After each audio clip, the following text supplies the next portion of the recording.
Hey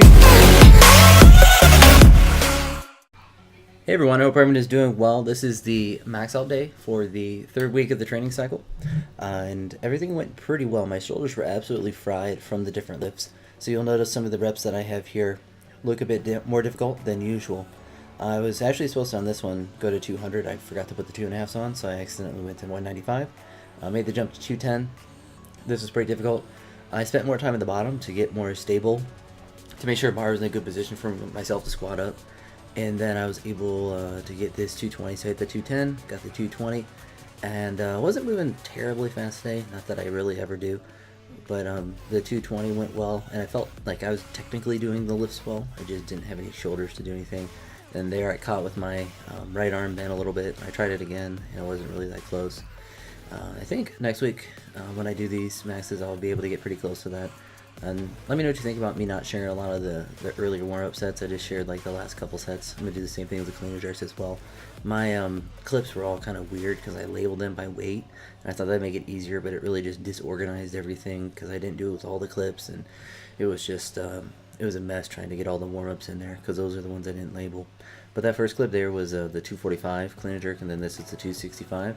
And I was pretty happy with how all these cleans were moving, and yeah, I think the jerks obviously can always continue to get better at those. Went from that 265, made a pretty big jump to 280, and this clean went really well, and really the whole lift went relatively pretty darn well.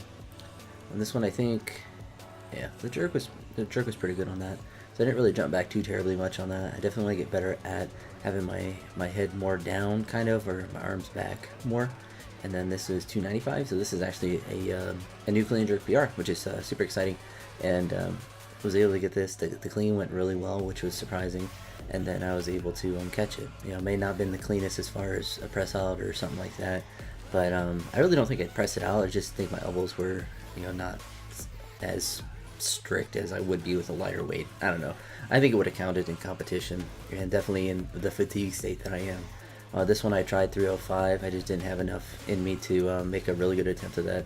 I got it a lot higher than I thought I was going to, though, on that, looking back at the video, so it should be a weight I'm able to get at some point soon. These are some of the deadlifts I did after. I did some work with 435, and you notice I have some weird reps here where I was doing some touch and goes. That one, this is all part of the same set. I had to go check the weights because I don't know if my hands were a different width or something like that, but the bar just felt uneven, and it was really weird, and I had to check because I didn't know if I put the 5s on the other side or what, but I actually did have the 5s on, so I don't know what that was about. So I made sure my hands were pretty even. But you notice here, doing a touch and go rep.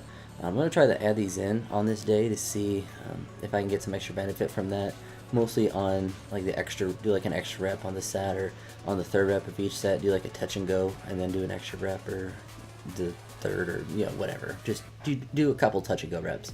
I don't want to do them all like that, so because I'm struggle to get off the ground. I think it's good for me to practice that, but I also think there's a huge benefit from doing that touch and go because of the constant tension with that.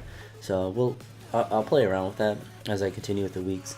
The general progression will be all the same. I'm trying to keep the reps, you know, with around 9 or 10. So reps when I do these deadlifts, and continually progressing up the weight each week. So as long as I'm able to do that with adding in some touch and go reps potentially, maybe getting the reps closer to 12 each time I do these, with the extra reps being some touch and go, then I think I'll be fine with that. And I don't want to do anything like an AMRAP or anything, which is very easy to do with touch and go, because it definitely will make me very sore, and I only have one off day before I start hitting heavy lifts again. And it's been working really well. The deadlifts that I've been doing now, which have all been touch and go, but I think I can get even more benefit out of them if I add in the couple extra I've been doing them all from the dead stop. So I think it's gonna be it's gonna be a more benefit to do some touch and go with that. These are some bench press, which was feeling really light today, which is really awesome. I was using my weightlifting bar, which is a bit tricky to use because it spins, so it's something I have to be really careful and pay attention a lot when I'm going. Usually when I bench press at the gym, I'll use one of the gym bars because they don't spin, which is really good for bench.